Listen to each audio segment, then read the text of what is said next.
Hello and welcome to B2B Revenue Leaders. I'm your host, Dustin Tizik. On today's episode, I'm joined by Alex Sheridan from Impacts, and we're talking about video. So specifically, we're talking about the need for buyer-ready video so it can be your 24/7 sales rep, some of the mistakes B2B companies make with video, and we spend a bit of time on how to get traction on YouTube.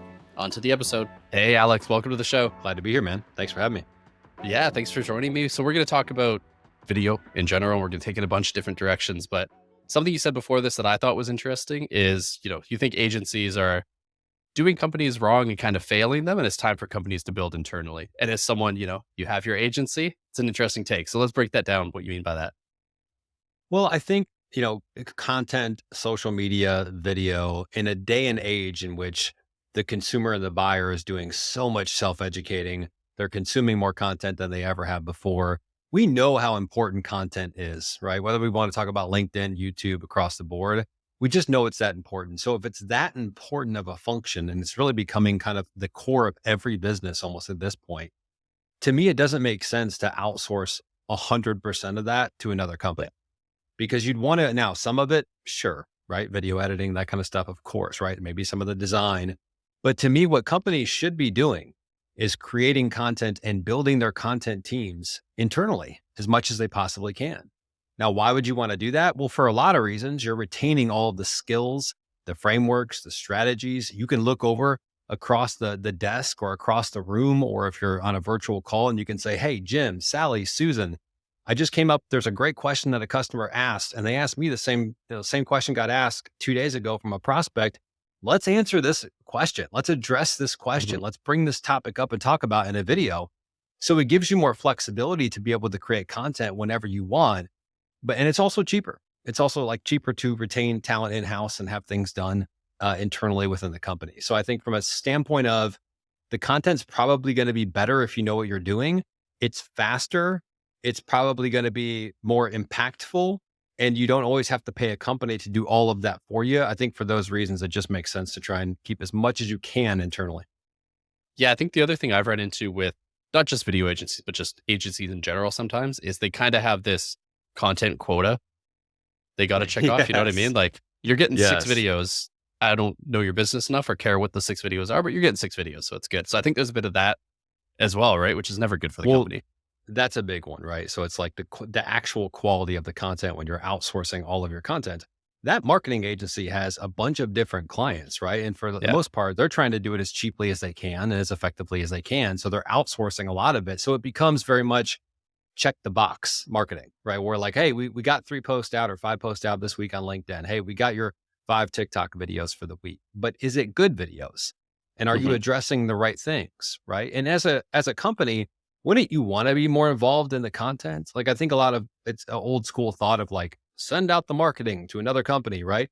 But as the owner and as a CEO and executives and players on the team, it's becoming more efficient and more effective when you are involved in the actual content creation process yourself. And you can see what the comments and the feedback that you're getting, and you can react to how customers are or are not resonating with it. So yeah, I mean, to me, again, do you outsource some of it when you have to from a budget standpoint or a time standpoint? Of course.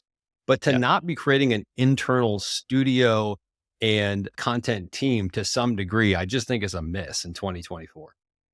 Yeah, I think part of it, people have been keeping most content in-house if you forget about video, right? Blog posts, graphic design, there's usually a designer in-house. Video just seems to scare the shit out of people, honestly, for some reason. They think it's way harder than it is, so they don't get started. I think there's this hurdle of it has to be perfect. It can't just be good enough. And they think, oh, this agency is going to be able to do it better than we can in-house. So do you run into that a little bit as well? People just kind of afraid to do the thing. Yes. And I think old school video marketing has pretty much died, right? Where it's you bring in a high production company, they film these really polished videos for a couple days straight with you. They interview everyone. Not to say that you can't do that type of content. There's a time and a place for it, perhaps. But really what you need now is social media content. You need to connect with the audience emotionally. You need to be talking about things, not just about your company's story or history or that, right? But you need to be addressing common pain points and challenges and problems and fears and desires. And you need to be hitting people daily in the feeds, short form, long form content, right? So the whole dynamic of oh, let's do some video and let's spend a couple of days recording all this stuff, making sure it's perfect. Now it's like we got smartphones and wireless Yeah. mics. And that's the content that actually performs the best on social media. It's not the high end, super polished stuff. It's the stuff that was shot on an iPhone. So, I mean, I was talking to a guy earlier today and he's a boomer, right? But he mentioned, he's like, I'm a boomer. It's like, I don't really know much about video. And he said, I shot my first video today. And I was like, well, Yeah. congratulations, man. Heck yeah. And he goes, the funny thing is, man, he goes, I was all prepared with my script ready to go. And he goes, I didn't know how to make the actual video. So he got on Yeah. Zoom and he recorded it on Zoom from his laptop. And I was like, oh, no. You can actually just pull out your smartphone and have a lapel mic or something very simple. And you can make a high quality video that way. So I think the technology has made it so much easier to access, and it's so much more accessible to make high Mhm. quality video content. It's just a lot of the old marketing minds haven't adapted to that. Not yet. Yeah, no, totally. It's funny you mentioned a bunch of that kind of overlaps with us as well, and how we think about it. Because same thing when we film remote interviews, like remote testimonials, it is the person's phone that we use because it's almost without a doubt the highest quality camera they have, and it's actually the Yeah. best at picking up audio as well, right? Because like think about it, the phone is made to talk into, Yep. but the audio is actually going to be pretty decent. And one thing I want to go down a little bit, you mentioned kind of like the fear, we call it question, fears, and doubts, but similar thing, right? Like what is the buyer thinking about at the time that you can answer through video? And I think people skip that strategy step and don't take the time to map that out and kind of just go willy nilly, like, I'm going to create all these videos. So curious your thoughts there. Like, how much time do you spend kind of mapping out the content, and are there buckets you put it into? Yeah. I mean, so what you're talking about there, we call buyer ready content, right? So Yeah. one of the most, I think, the videos that nobody has on their website that they should are are videos talking about pricing, are videos answering common questions that come up throughout the customer buyer journey. And so, yeah, I think that's all buyer ready content where you've got maybe the website, the landing page, really bottom of the funnel, where Hmm. someone really already has intent to potentially purchase from you or potentially another company, like a competitor, right? And so now Yeah. they're making a buying decision, and so they want to know the intricacies of how is your offer set up and what would drive price up and down versus another company. What's the difference between this and that? How do you guys stack up between this company and that company? And so I think that's important to have those videos and answer those questions in that position, like at that place and time, versus the social media content, which would either be typically feed based content or search based Hmm. content, where you're hitting the feeds and you're getting people exposed to you, creating demand. It's a whole other kind of top or mid funnel journey that you're taking people on versus that bottom of the funnel. Yeah. The interesting thing with the bottom of the funnel stuff is the old school approach is don't tell any people any of that stuff. You know what I mean? Like Yeah, exactly, dude. Exactly. don't discuss pricing. Don't put an objection in their mind. It's going to freak them out. Yeah. Whereas, you know, people are going to do most of their work before they talk to you. I'm in Yeah. marketing and sales, so I can say this. I don't like talking to salespeople most of the time, right? Like I want to do my research and be sure first, and then I'll talk to them. Well, it's funny, man. B2B companies forget what it's like to be the customer. So imagine Yeah. if you go to someone's landing page or you go to someone's website and you don't see pricing there, or you don't see the answers to the really common questions that you have. You want to make the purchase. You want to buy from this company. You're ready. You're Yeah. invested, right? You want to go down this path. And then you go to the website and you don't see any of the things that you would need to actually help you make that decision. They don't discuss pricing. They don't do any comparisons. They don't answer any common questions. So how do you feel as the buyer? You feel frustrated. You're like, this Yeah. is bull crap, man. I came here. I'm trying to buy from you guys. And literally you're making it tough on me because I just want some of the basic questions answering, and you're not doing that. So we think, yeah, minimum answer the questions via text. Like Mhm. that's a minimum. But Yeah. at maximum, if you got on video, it would be a chance to emotionally connect with the audience, have them get a feel more for your personality and how you work with folks. It brings more authenticity to it because anybody could have wrote the copy. Yeah. Right. And so I think video just takes it a whole nother level. But at the end of the day, yeah, you got to put yourself in the shoes of the buyer. When they land on the website, I promise they don't want fancy language and confusing. Yeah. We're the number one company in the world with sophisticated technology. And it's like, dude, they don't want any of that stuff. They want what they came there for. Yeah.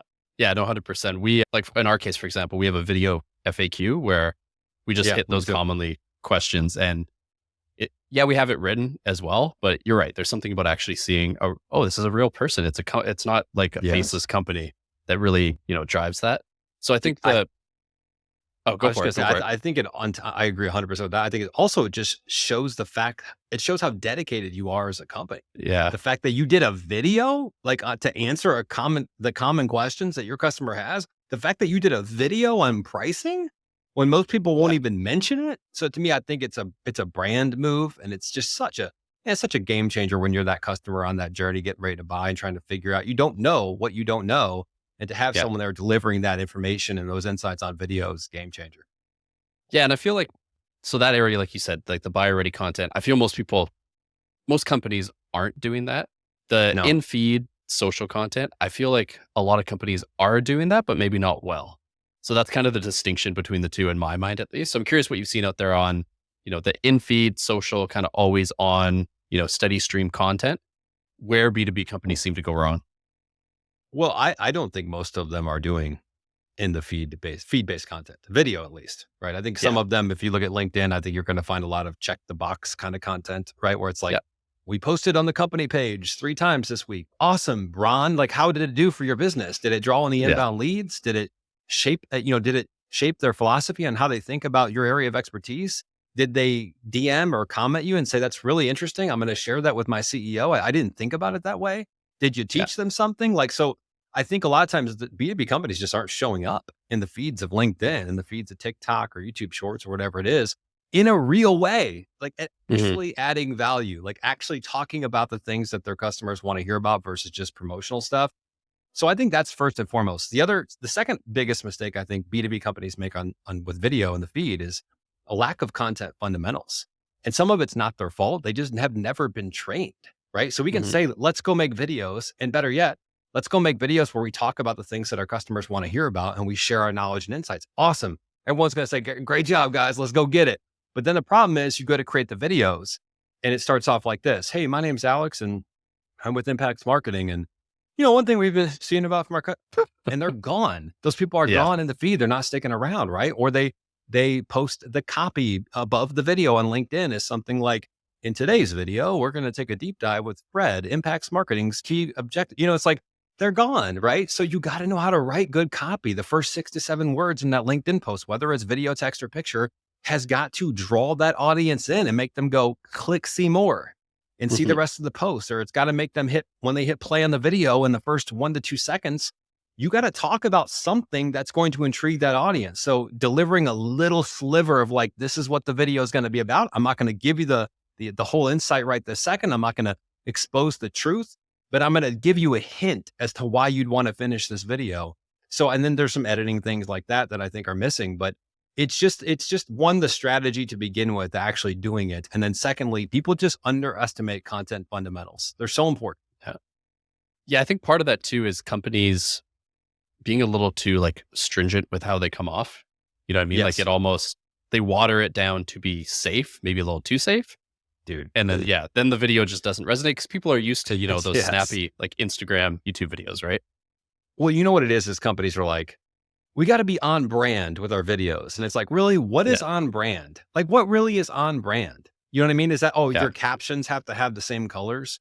Like your transitions or your logos have to pop up in the videos? Newsflash. Like, this is not 1995. Like, it's 2024.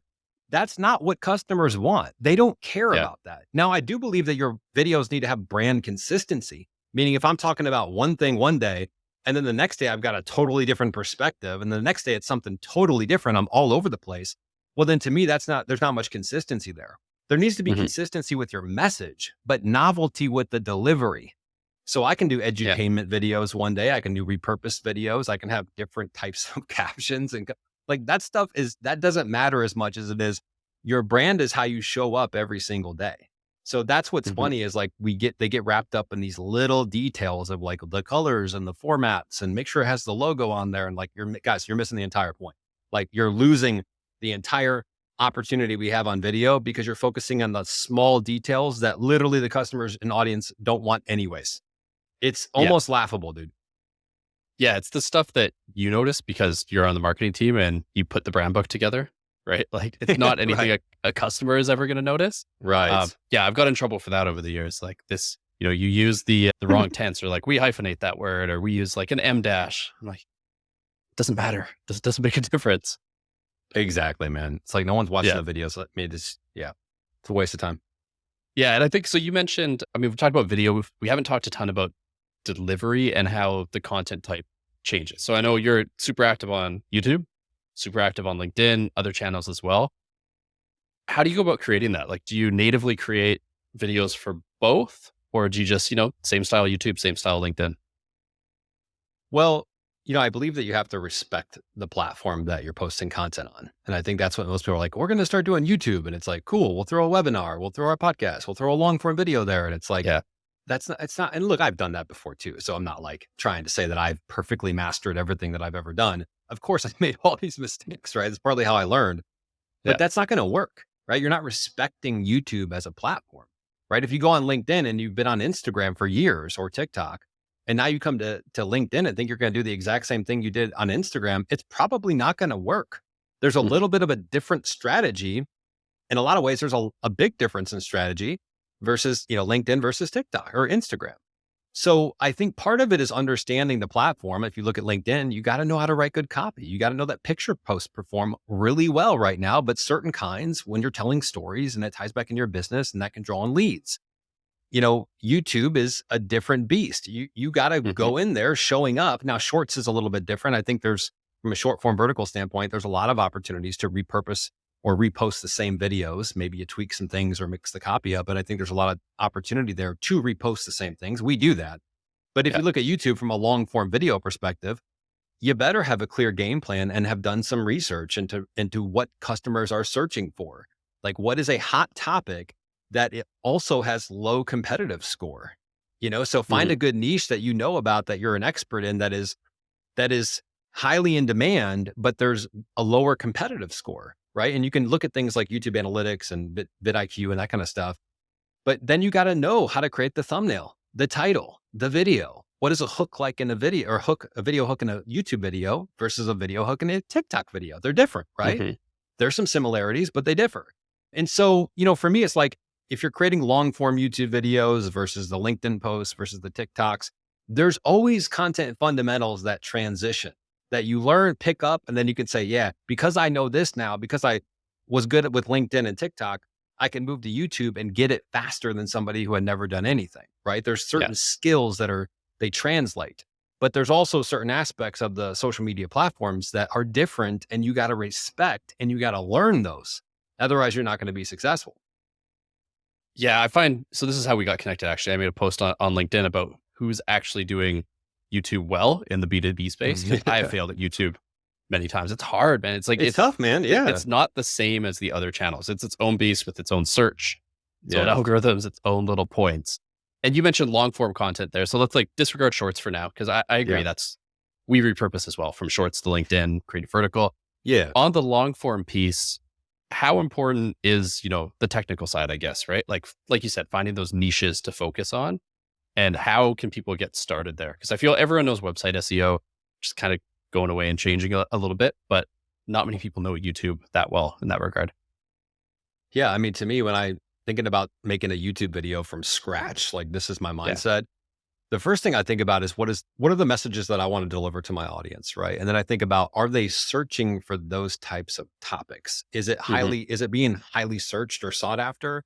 And then again, I look at like the competitive landscape score of like, and you can search in the feed, you can look at analytics, but you can look to see if this is kind of a hot topic or becoming a hot topic. It's something that people are starting to search more and more and more about, like LinkedIn marketing, for example. It's become Yeah. super hot over the last couple of years because every business is like, we got to do LinkedIn now, right? But no one knows how to do it. So they're searching YouTube, right? Hmm. And even I've won customers from people searching on TikTok, LinkedIn, hashtag LinkedIn marketing, and found my videos.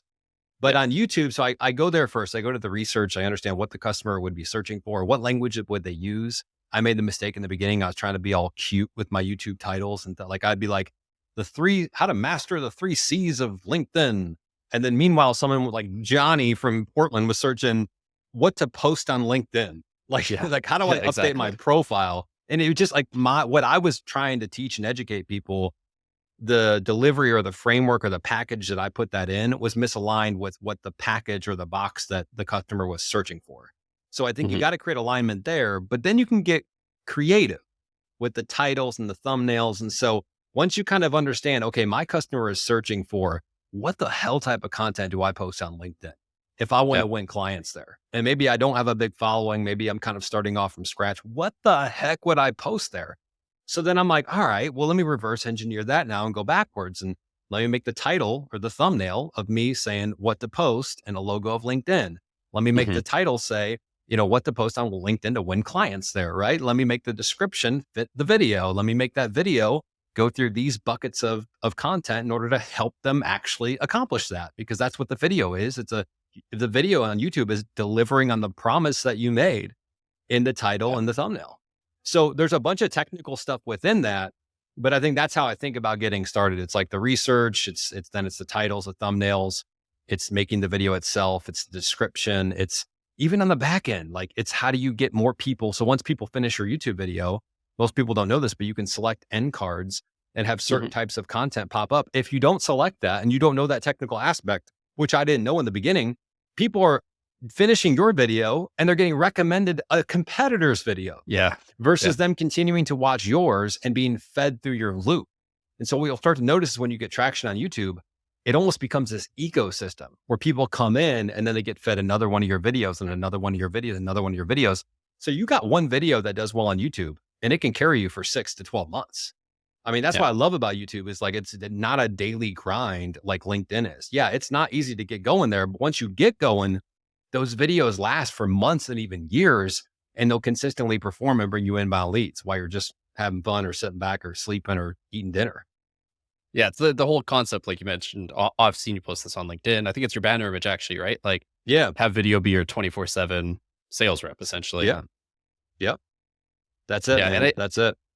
I think just one more YouTube thing, and then I want to talk about that concept real quick as well, about 24/7 always on. But on YouTube, I feel like it's the one channel where people will actually watch long form content. You know what I mean? They will watch it. I mean, people watch 3-hour podcasts on there. They might watch a 20-minute how-to video. Whereas if you ever post that on any other social channel, there's no way in hell. Like they're scrolling through the feed, you get 30 seconds, you're done.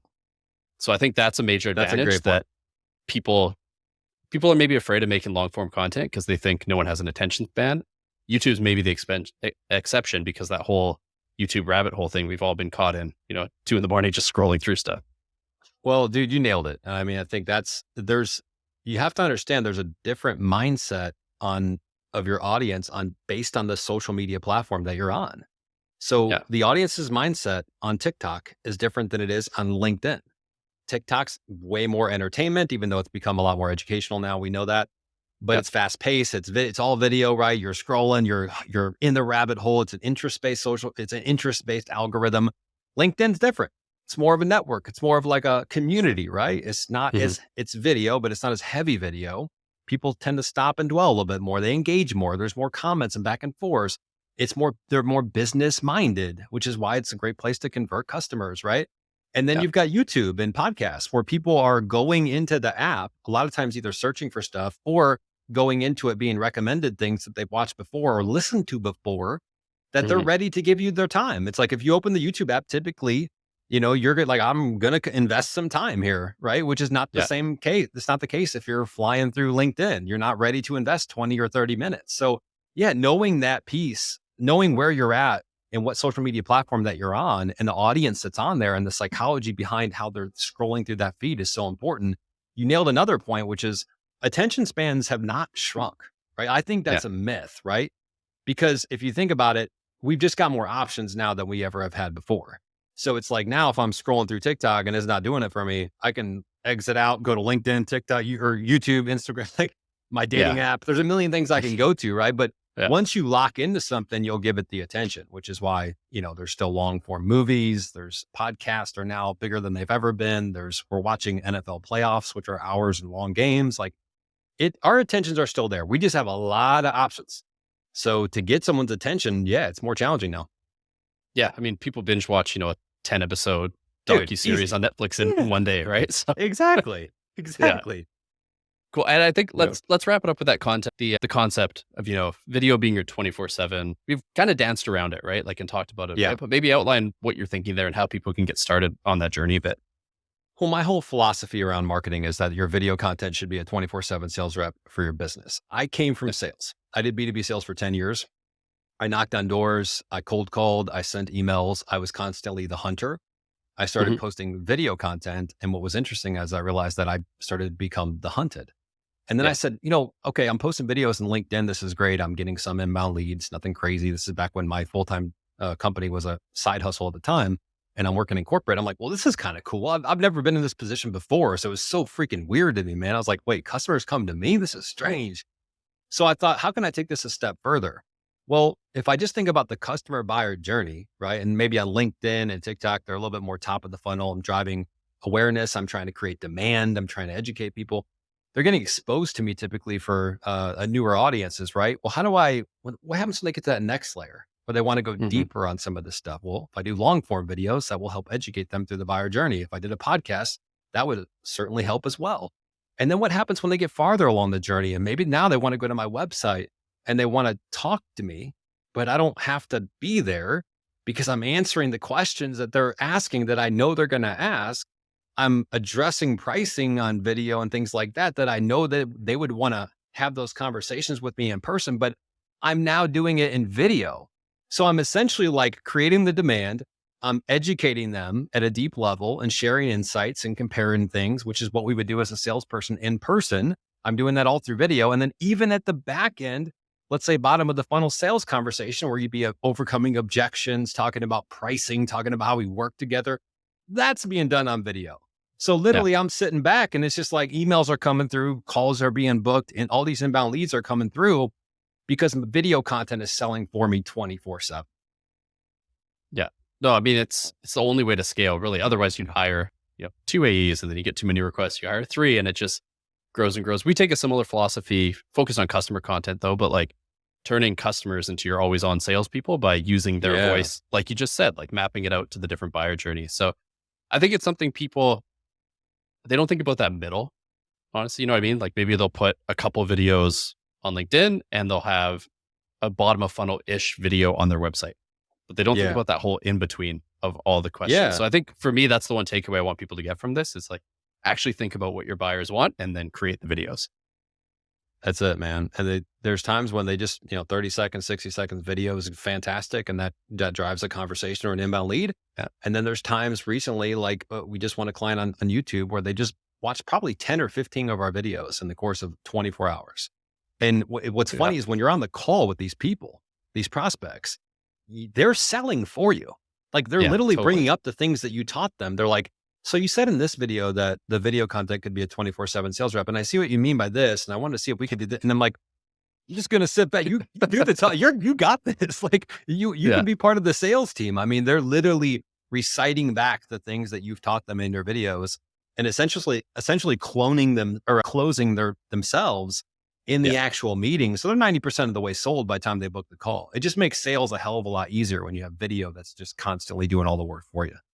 Oh, 100%. So I think, people listening to this now are probably thinking, cool, I want that. How do I do that? And you're one of the answers there, right? So if they want to reach out and either you put out a lot of free content too. So if they want to connect and follow that or, actually talk to you, where should they go? Yeah, definitely LinkedIn is a great place to connect with me if you want to start following my content, drop me a message, that kind of stuff. The YouTube channel has in-depth strategies, techniques, how to use video to grow your business.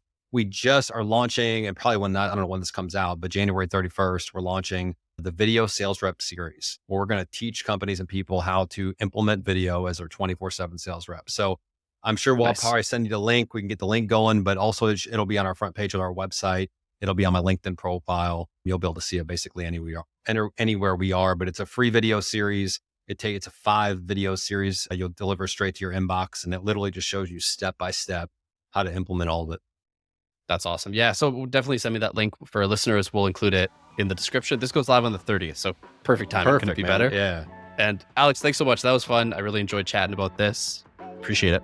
Thanks, Dustin. Appreciate it. Thanks for listening. My key takeaway is just how neglected and underutilized YouTube is for B2B. I mean, it's the most powerful video search engine in the world, and you'd think B2B marketers would be all over that since, we're all obsessed with search. But we're not, and it's because YouTube is hard, it's its own beast. And this year, I want to spend more time focusing on how to actually get traction there and build an audience. So if you enjoyed this episode, please leave a review on Apple Podcasts. And as always, I'll be back Tuesday with a new episode.